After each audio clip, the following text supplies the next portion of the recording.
when the light fades and the truth hides just behind the curtain, where a neighbor's smile is a terrifying secret. On the boundary of belief and doubt, are you ready to face the real story? It started with one small mention from Mrs. Burton, our neighborhood's grandma. My parents were in our backyard doing the garden when she came by with a carrot cake. "Hi, Mrs. Burton," I said.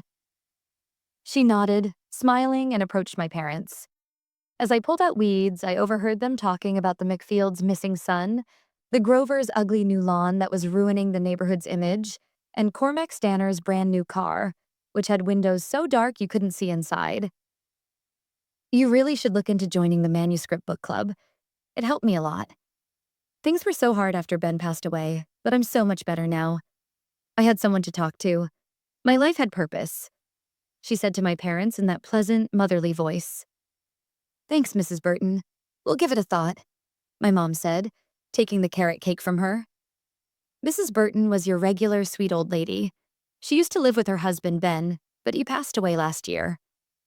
Poor Mrs. Burton was in absolute anguish for the past year, until she appeared to us, spriteful and lively.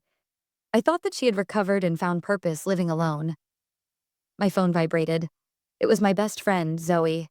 I went into our front porch to return her text. My parents didn't want me talking to Zoe. "Damn street rat.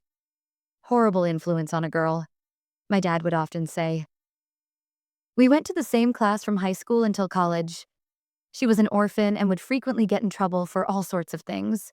Hot wiring a teacher's car and driving it around the school, planting a farting balloon under the teacher's seat, starting food fights, and the list went on. But Zoe was always friendly and protective of me. We became friends after she defended me from a school bully using water balloons. Bored out of my mind. "Wide?" she texted. "Not much. Doing the garden with my parents, I was texting her and looking at Mrs. Burton, who returned to her house, took out a chair on her front lawn, and sat down. She faced the direction of the Grovers, probably musing over how ugly their new lawn was. We lived in a cul-de-sac. There were around 12 families, including ours. We were the kind of neighborhood where most families are wealthy and have a cared-for lawn and 2 kids. Normal and boring. Things were going well for my family, at least until that day. Our family was on a road trip. We stopped for a pee break. My mom went into a deep bush while my dad stood behind a large boulder. I was on the front seat, typing away at my phone. Jason, my little brother, was in the back seat looking out of the car. "Megan, look, a fox with strange ears. Look, it's green," I ignored him. A 5-year-old sees all sorts of things. I shouldn't have. I looked up just in time to see him opening the car door and running outside. It happened in the blink of an eye. A truck passed by the road. It didn't stop in time. All I could hear was a loud hissing of the brake pads grinding, and then the skidding sound of tires. And then, a loud thud followed by silence. Just like that, my little brother was killed. We were devastated after the accident. My parents didn't blame me, but I did. I should have talked to him, should have looked after him. Instead, I glued my eyes to my phone, talking to Zoe about the latest song by some indie band, and my brother was dead. For weeks, we barely left the house.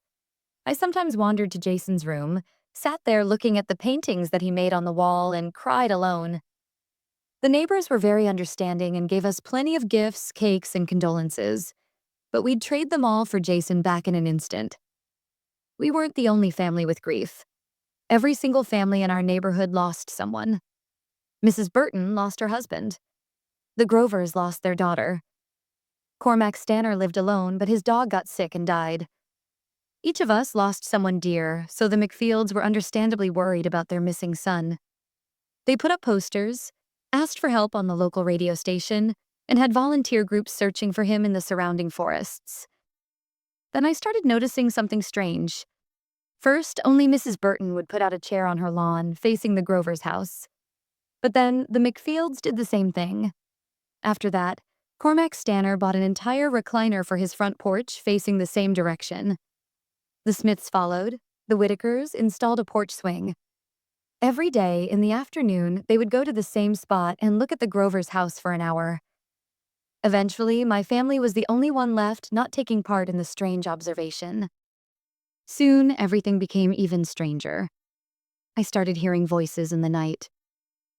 I knew it was not a dream. I heard it coming from the direction of the Grovers. It sounded like some people were chanting in unison. I eventually chalked it up to some kind of new song they were practicing for Christmas and put on my muffler and fell back asleep. Then the visit started. At first, it was only Mrs. Burton. She would come by and leave us the occasional carrot cake, a batch of chocolate chip cookies, or fresh apples from the tree in her backyard. She would talk about how hard it must have been for us, dealing with Jason's death. Then the Smiths came by with fish from their weekend trip, the Grovers with deer meat from their hunt. Even Cormac Stanner visited us with wine, wearing his garish rainbow sweater. They would all tell us how sorry they were about Jason and then recommend us to take part in the neighborhood book club called The Manuscript. Even my parents saw how weird the whole thing was. They politely declined at first. Your weirdo neighbors give me the creeps. Can never wrap my head around rich people. Zoe texted me when I told her about it. After the shock of Jason's death faded, something broke in my family. Our dinners were starting to fill with uncomfortable silence, like something was missing. My parents started to argue, then fight. Then after that, there would be no apology. I was afraid of being caught in the middle, so I started eating dinner in my room. That was when I was able to observe that the entire neighborhood, save for our family, started gathering at the Grovers at around 8 in the evening. I never saw them leaving. Somehow, they would all be up and about as usual the morning after. Then I started to see my neighbors do this weird exercise where they would kneel down on the grass and put their hands together as if holding up a book. Then they would move their hands forward and bow their heads down close to the ground. They would repeat this 3 times before standing up and going about their days as usual. What was awful was that the neighbors' visits were starting to get to my mom. She mentioned joining the book club a few times to my dad. They just seemed like a bunch of weirdos to me. What will reading books do to help us get over Jason? This town's gone crazy enough with news of people hitting their heads, then rumors of shadows killing people. We best keep to ourselves, he said one evening, and their conversation once again turned into an argument. Every time Mrs. Burton dropped by and Dad wasn't home, my mom would ask her about the book club. She asked whether there was a membership fee or anything special one had to do. Turned out it was just a normal book club, save for the fact that they only read one book called The Manuscript. Things were bad, but they were tolerable. It wasn't until Mom went behind Dad's back to attend a reading session of the book club that everything turned out horrible. That morning, my dad said he had some business to take care of in town and wouldn't be back till the evening. Mrs. Burton came by and talked about the book club again. You really should think about it, dear. We're having a reading session today. Would you care to join us, just for 15 minutes? My mom hesitated, then nodded her head. 15 minutes turned out to be 2 hours, and when my dad was home early, she was still in the Grover's house, taking part in the little book club. He called her phone. She didn't pick up. He ran around like a madman around the neighborhood looking for her, with me following. And when we saw her through the glass panels of the Grovers, I guess something inside him snapped. He practically dragged her out of their house, and my dad was generally a gentle person. He told her that he would not have his wife take part in some crazy club, that it sounded just like a religious cult. At least they listened to me, you controlling and abusive asshole. When was the last time you did that? She screamed to his face. I didn't know whose side to take. They were both right. I was torn and felt horrible, so I ran to my room and called Zoe. I'm really sorry you had to go through that. One of the reasons why I'm glad to be an orphan sometimes. No family drama, she said. Things started to go downhill. My parents were no longer eating in the same room. My mom ignored my dad and went to the book club more regularly. She started coming home later and later. Sometimes I wouldn't even see her the entire evening. My dad started to spend more and more time in his office. Sometimes he didn't even come home. I felt ignored and lonelier than ever. I felt like I was some sort of obstacle to prevent them from a divorce and just ending the miserable pain that was their failing marriage. I spent most of my time cooped up in my room. For once, I was glad that the new college semester was coming. It would mean time in the city and away from all of this. In my neighborhood, the strangeness was just ramping up. Mrs. Burton used to be a gentle and caring old lady, but every time I passed by her, she would shoot me this stare, as if I was some sort of street hooker. She wasn't the only one. The Grovers would also give me strange looks whenever I walked outside their house. Cormac Stanner once looked ready to hunt me down. It wasn't just me. My dad also got the same treatment. We somehow became enemies of the neighborhood. That night, I packed my things and was ready to head to college early. I figured I would spend a couple of days at the dorm reading books. Anything to escape from the hellhole I was in. I asked Zoe to drop by my house. I'd wanted her to sleep over before going to the college with me in the morning. My parents didn't care anymore.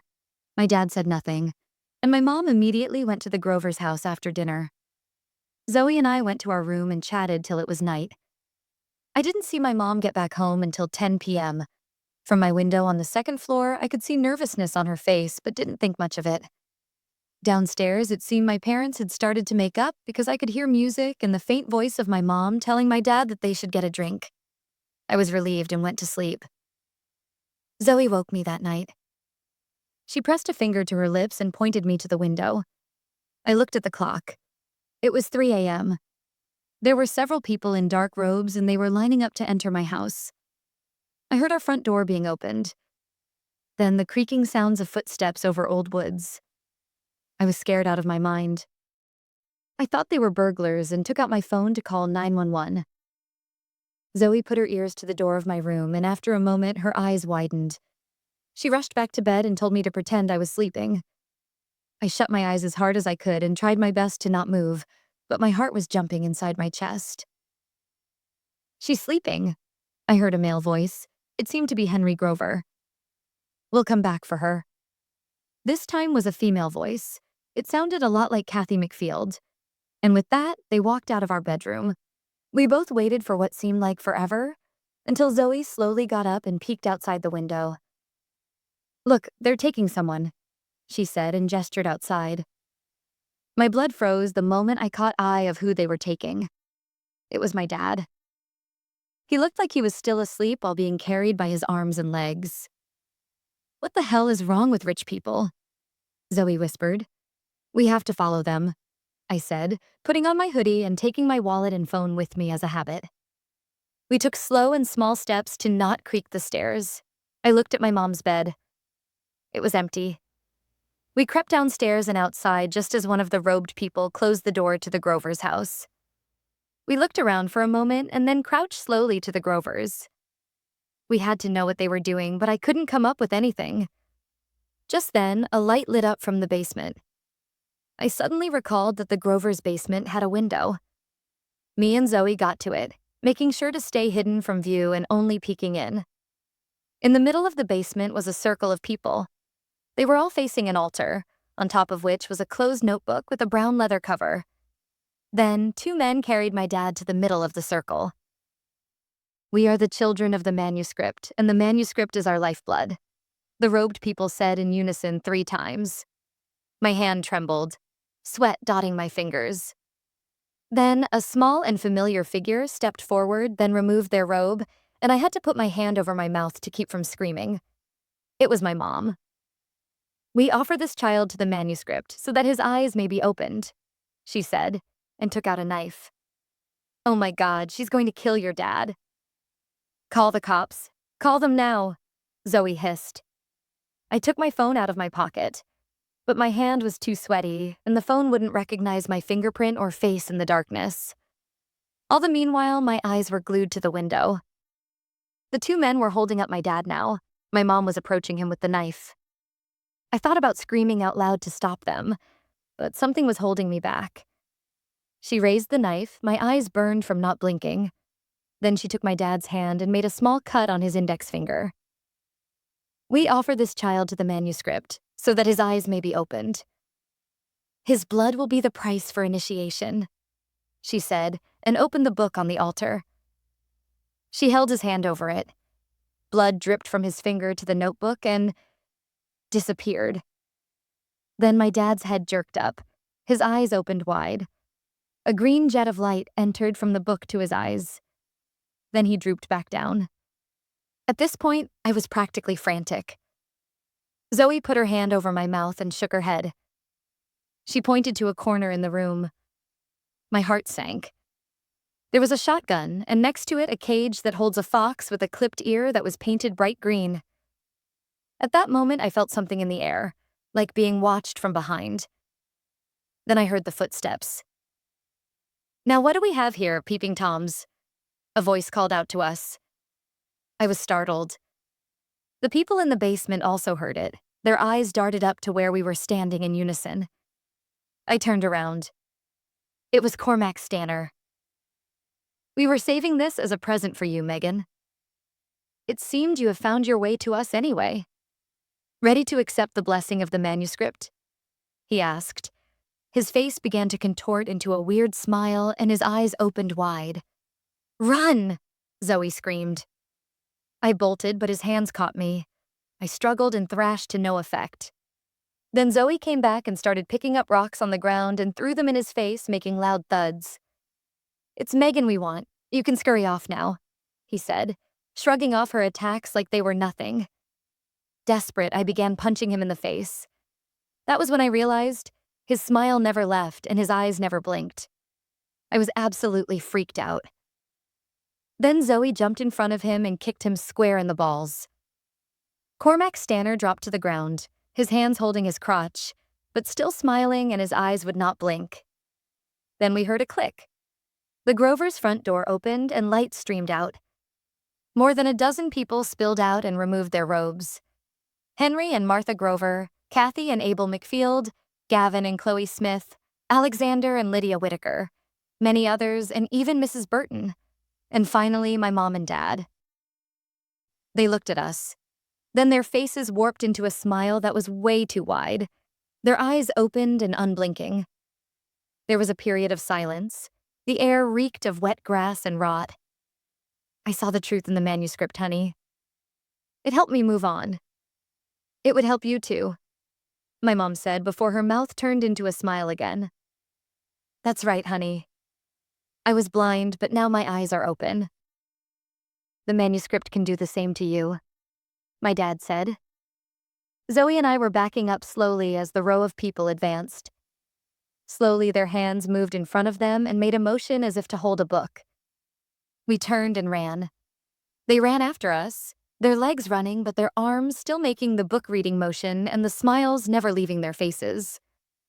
Zoe pointed at Cormac Stanner's car, and we rushed to it. She took out a screwdriver and did something with the door.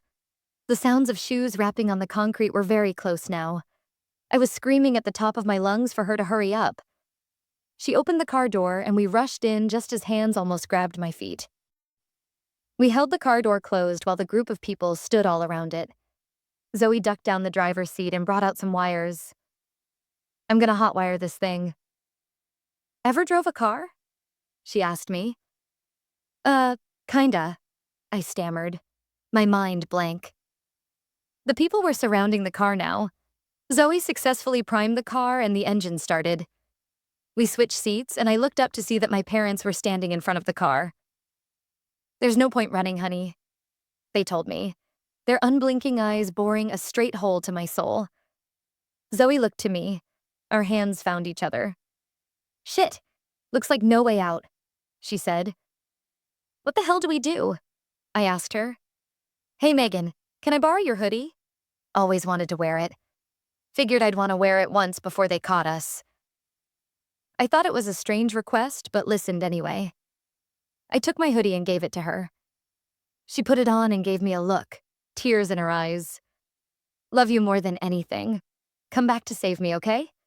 Best friends forever," she said, before pulling the hood down her face and rushing out of the car through the line of people. They ran after her.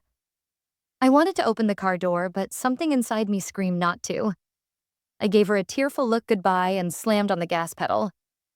The car darted away from the neighborhood, away from my childhood, from my parents' failing marriage, from the manuscript, and from Zoe. That was 3 weeks ago. I've been running ever since. New town, new place to crash every few days. Never the same place twice. I slept in charity homes and ate their meals. I changed my SIM card. I thought I was safe. Then today, the manager at my latest charity home delivered a speech. We're starting a new book club to help those in mental pain. We'll be reading the manuscript, he said, his smile too wide. My hair stood on its end.